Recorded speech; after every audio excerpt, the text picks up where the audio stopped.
मैं भारतीय जनता पार्टी का कार्यकर्ता हूं और अब तो मुझे 39वां वर्ष हो गया इस पार्टी में काम करते करते, और मेरा ट्रैक रिकॉर्ड है, आप सब भी जानते होंगे कि पार्टी ने जो कुछ मुझे आज तक दिया, मीठा, खट्टा, कड़वा, उसको भगवान का प्रसाद समझ के ग्रहण किया।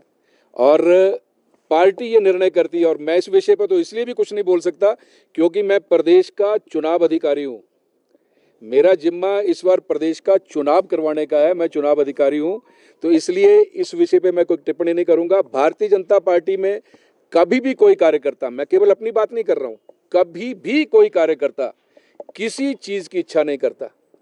हमारा नेतृत्व है, इतना पारखी नेतृत्व है, किस कार्यकर्ता को किस समय किस स्थान पर खड़ा होना है वो पार्टी का नेतृत्व निर्णय करता है।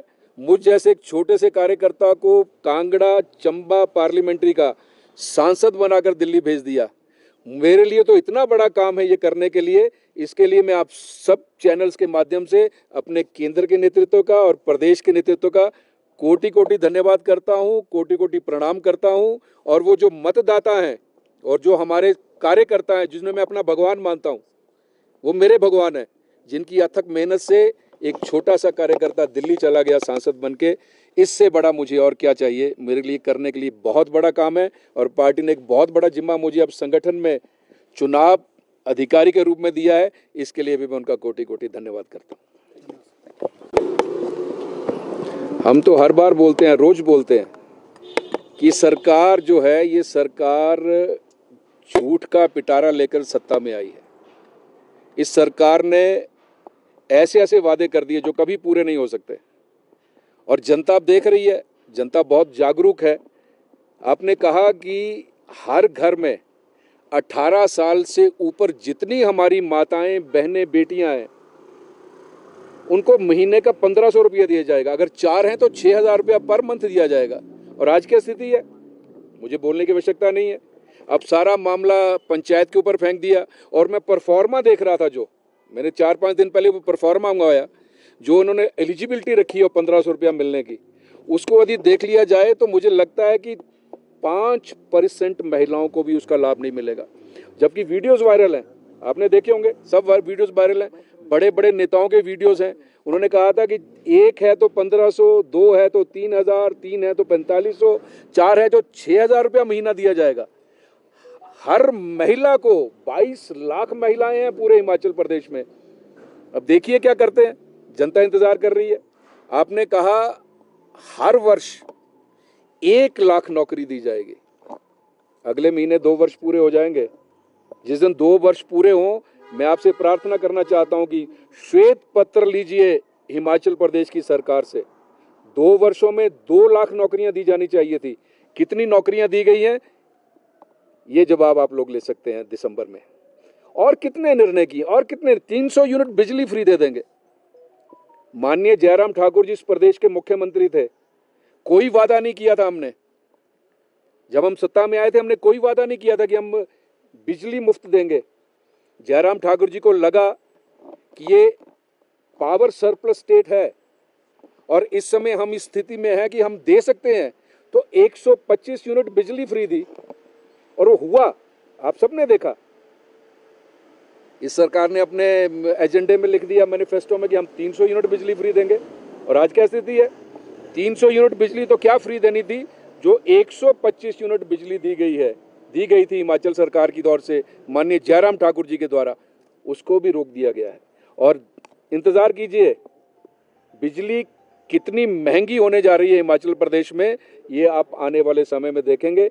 जनता इंतजार कर रही है अब तो आने वाले विधानसभा के चुनाव का, और क्या स्थिति सरकार की होगी इसका अंदाजा हम और आप भी नहीं लगा सकते। मैं कहना चाहता हूँ, राजीव जी, जो प्रदेश विचार करने वाला बहुत आने वाले 2-4 दिनों में आपको इस चीज का पता चल जाएगा। कल हाल ही में नए भाजपाई बने नेता सुधीर शर्मा की प्रतिक्रिया आई।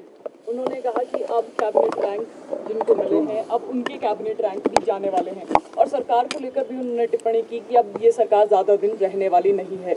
उनके इस बयान से आप कितना सरोकार रखते हैं? देखिए आगे क्या होता है। अगर हम आपके साथ चेहरों को देखें तो भाजपा के उपाध्यक्ष आपके साथ हैं, भाजपा के मीडिया प्रभारी आपके साथ हैं, प्रदेश के प्रवक्ता आपके साथ हैं, कर्टसी कॉल आपकी हो सकती है, भाजपा के विभिन्न दायित्वों के नेता भी आपके साथ हैं। हम लोग ना एक परिवार के सदस्य हैं। जब मैं कल नूरपुर से माननीय राज्यपाल से मिलने चला तो मुझे लगा कि अकेले राज्यपाल महोदय से मिलना अच्छा नहीं है, तो जो हमारे नेता यहाँ उपलब्ध थे मैंने सबसे टेलीफोन पे मिला, बात की, मैंने प्रार्थना की। डॉक्टर राजीव सहजल थे, मैंने कहा जी चलिए राज्यपाल महोदय से पहली बार मिलना है, आप भी साथ चलिए। संजीव कटवाल जी हमीरपुर से मेरे साथ आए, मैंने कहा आप भी साथ चलिए। कमल जी, बरागटा जी और बाकी सभी जो वरिष्ठ नेता हैं, एक अच्छा लगता है, परिवार के सदस्य हैं, सब लोग इकट्ठे मिले और कोई कारण नहीं। राजीव जी, आपने जो कल का वर्डिक्ट है उसमें कॉलम 50 का रेफरेंस दिया है। अकॉर्डिंग टू दैट जो उसमें जो हिमाचल प्रदेश का एक्ट है रिमूवल ऑफ डिस्क्वालिफिकेशन, उसमें जो सेक्शन 3D है जो इनको प्रोटेक्शन करता है, that has been declared unconstitutional. क्या आपको लगता है उनकी सदस्यता भी जा सकती है? Will BJP work on this ground as well? देखिए, मैंने पहले कहा कि इसके लिए मैं अधिकृत नहीं हूँ। हमारे वरिष्ठ नेतृत्व इस समय प्रदेश से बाहर है और माननीय जयराम ठाकुर जी, माननीय राजीव बिंदल जी और अन्य सभी वरिष्ठ नेता इस समय महाराष्ट्र, झारखंड में चुनाव के सिलसिले से बाहर हैं। जैसे ही वो यहाँ आते हैं इस पे विचार किया जाएगा, गहन विचार किया जाएगा, ये करके केंद्र से निर्देश। और क्या चर्चा हुई? मैंने राज्यपाल महोदय से 6 दिन पहले समय लिया था, क्योंकि सांसद बनने के बाद मैं उनसे एक बार वैसे नूरपुर में भी मिल चुका था, वो किसी कार्यक्रम के सिलसिले से आए थे, और एक बार दिल्ली मिल गए थे, वो एक संयोग था और एक सांसद के नाते ये मेरा धर्म बनता था।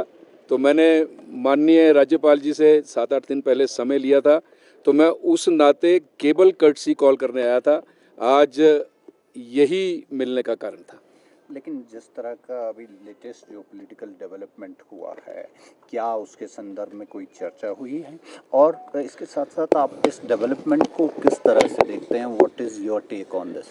आपके पहले प्रश्न का मैं जवाब दूं, उसमें मैं इसके लिए अधिकृत नहीं हूं, क्योंकि ये जो कल का जो घटनाक्रम हुआ वो मेरी मुलाकात महामहिम से वो एक महज संयोग है, क्योंकि मैंने बहुत पहले समय ले लिया था और उस विषय में हमारी पार्टी निर्णय करेगी, हमारा प्रदेश का नेतृत्व निर्णय करेगा, हमारा केंद्रीय नेतृत्व निर्णय करेगा, क्योंकि माननीय नेता प्रतिपक्ष चुनाव के सिलसिले में महाराष्ट्र में है, प्रदेश अध्यक्ष माननीय राजीव बिंदल जी महाराष्ट्र में है।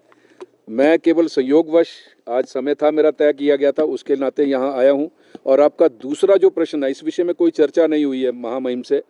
दूसरा विषय जो आपने रखा है कि ये जो कल का घटनाक्रम हुआ है, इस घटनाक्रम में मैं माननीय न्यायालय का कोटि कोटि धन्यवाद करता हूं, क्योंकि जिस दिन से सीपीएस बने थे हमारे नेता प्रतिपक्ष, हमारे पार्टी के प्रदेश अध्यक्ष और हम सब लोग जो पार्टी के वरिष्ठ कार्यकर्ता थे, समय समय पर सरकार को चेताते रहे, क्योंकि ये अनकॉन्स्टिट्यूशनल है, ये ठीक नहीं है, और कई चीज़ों का हवाला दिया था। लेकिन माननीय मुख्यमंत्री जी ने उसकी नियुक्ति की थी, तो उस नाते बहुत अधिक चेताने के बावजूद भी जब सरकार के सिर से जू नहीं रहेंगी, तो फिर माननीय न्यायालय में कुछ लोग गए थे, तो उसका कल निर्णय हुआ है।